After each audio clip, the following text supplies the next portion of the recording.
you guys? The Curious Owl here, and today I have a very exciting announcement. It is once again nearly time for the Battle of the Bookish Skills Training Camp.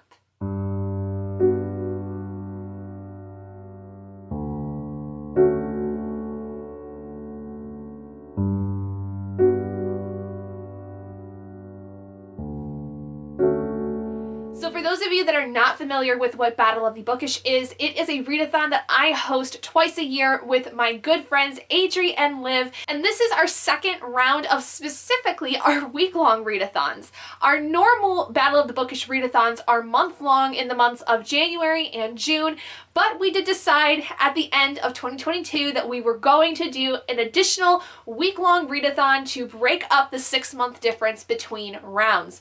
So this is our second one. The first one went so well. If you missed out on it, I'll leave the stuff for it down below, playlist and all that stuff, because I had such a great time with this. I think it went over so much better than we were ever expecting, and I'm so excited to bring you guys another installment of the Skills Training Camp.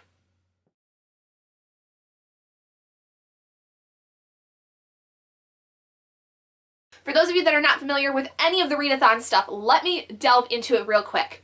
So basically what happens is that in the Battle of the Bookish readathons, the month-long ones, over the courses of January and June, we have a battle of teams basically vying for the top spot in terms of the most amount of points acquired in the month. If a team wins, they then get to pick the round for the next big round. That would be the next time. So if they win in January, they get to pick the theme for June. If they win in June, they get to pick the theme for January, so on and so on and so on. Now, in addition to that, we decided that that theme would then carry into a week-long readathon that would be about 3 months before and after the rounds. Basically 3 months after the last round, but 3 months before the next round. Give or take a couple weeks, basically. So that week-long readathon is called the Skills Training Camp because it basically will involve a story-based week-long readathon where we basically will have a story involved with the theme somehow, and the competitors get to then pick their teams a little bit early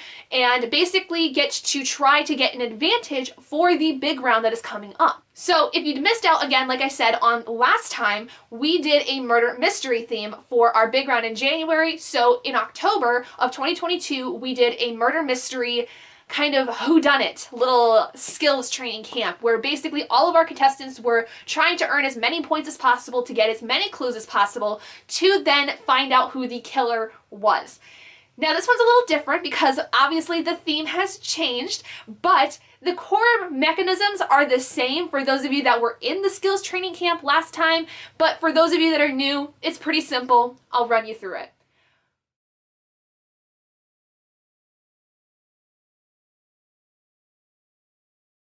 But first, let's talk about what our theme is. So the winners of the last round of Battle of the Bookish did decide on the theme of Pixar. So that means each team is going to be a different Pixar film. We have Monsters, Inc., which is being run by Liv at 2 Quills. We have The Incredibles, which is being led by yours truly, the Curious Owl. And we have Toy Story, which is being led by the wonderful Adri at Adriology. Keep in mind, everybody, she's just had a baby, so Adri may be a little bit more hit or miss in terms of reaching out to everybody when it comes to answering questions. So I will do my best to answer questions, but also keep in mind, I have a full-time job that does not allow me to answer very quickly.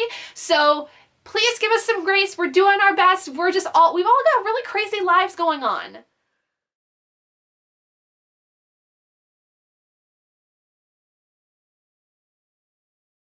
So, what is the story that we're going with the skills training camp? Like we did in the last round, we are going to have a story that is going to basically allow the teams to act as if they are characters in the story, finding out what's going on and trying to earn clues or things that basically will help them along the way to solving whatever is going on. So the mystery that's going on in this one is, where is Woody's hat? Woody has lost his hat for the upteenth millionth time. Let's read into what the story is all about. Woody's hat is incredibly important to him. Not only as a part of his everyday outfit, but how are people supposed to know that he's the sheriff in town without it? But Woody has lost his hat. Did someone steal it from him? Did he leave it somewhere by accident? Did Andy put it back in the toy box without him knowing? It's time to find the hat. Go around with Woody and see if you can get some information from others about where it could possibly be. But be quick! Andy could be back any minute. Let's get into some rules in terms of the readathon. The first of which is you have to read books to earn points. There are some other things you can do to earn points along the way for those that are going to be involved in this, but the most important thing to get points is to read. That's kind of the whole point of it. By reading books and earning points, you will be getting your team closer and closer to finding clues that are going to then help solve the mystery of where Woody's hat is. So the first team to get the correct answer of who stole Woody's hat or what happened to Woody's hat, they are going to earn that advantage in the next round. Now the clues are going to be released at the same level. So everybody, when they reach level 1, is going to earn the same clue. When teams reach level 2, they will each earn the same exact clue. It's all set in motion.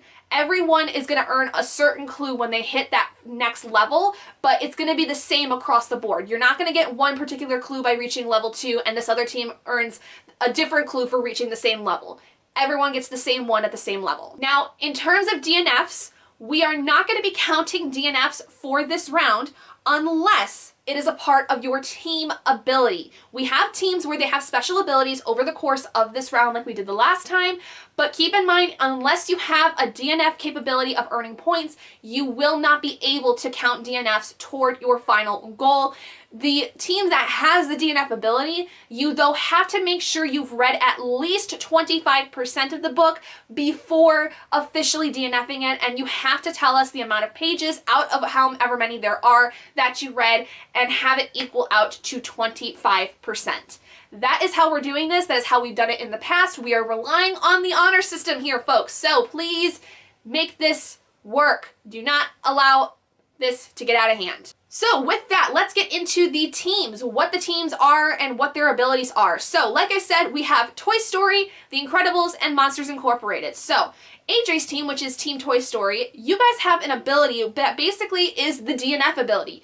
This is called Andy's Coming. So basically any book that you DNF, only one, keep in mind, only one DNF, will be counted as long as, again, it is at 25% or further through the book. Next, we have Liv's team, which is Monsters Incorporated. Team ability for this is 2319, which basically is that if you have a book where it doesn't quite fit a prompt, but you want to be able to use it for that prompt because you have nothing else that will fit it, that can happen. But it can only be one book again. We're limiting this to one book. One book can fit any prompt, no matter if it doesn't match. And for my team, Team Incredibles, we have the ability of flexibility, which means one book is able to count for 3 prompts. We are able to have one book count for 3 separate prompts in this round. I'm so excited. That is going to make my life so much easier. Okay, so now we're going to delve into the point system for those of you that need a refresher or are brand new to this entire readathon experience. The point system we have for the pages in terms of your books is going to be the same from what we do in the month-long readathons. So if you've been a part of the month-long readathons, the point system for our books is the exact same, so you can skip this if you absolutely need to. I will leave the timestamp where you will be able to skip to if you just want to move past all of this. So each book is going to have a certain amount of points ascribed to it in terms of how long the book is. So based on the length of your book, you'll earn so many points that are called page points. Now, we have, for books that are completely finished, for books that are less than 100 pages will be worth 10 points. Books that are 100 to 200 pages will be worth 30 points. Books that are 201 to 400 pages will be 50 points. 401 pages to 500 pages will be worth 70 points.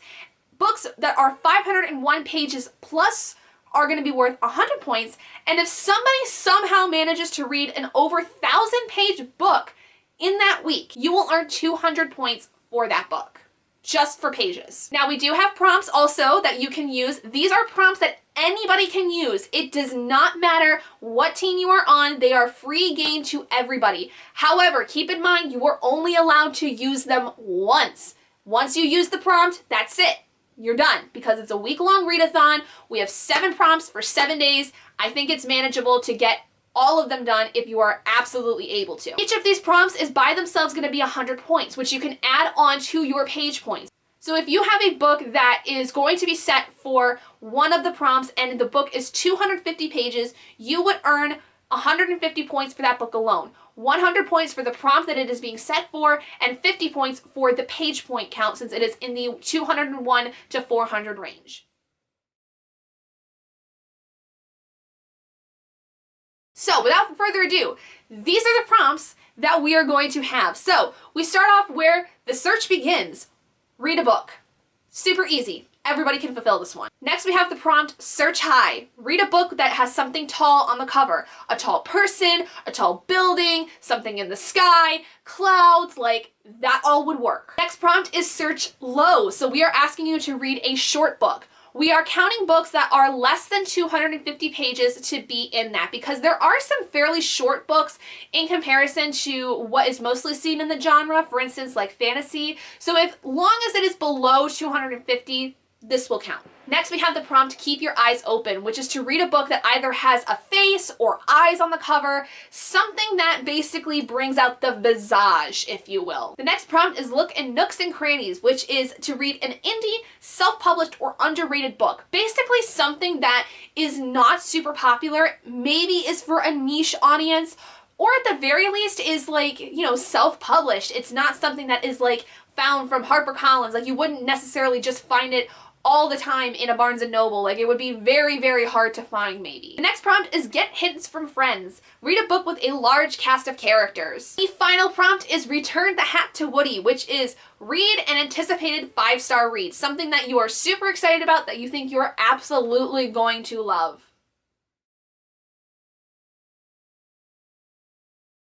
We also do have the ability for people to earn points on our Instagram. So you will have the ability to do Instagram challenges that will earn you 10 points each for doing so. And we also will be picking a favorite of the day for each team. So then 3 people every day will earn an additional set of points for their teams in order to continue that competitive spirit.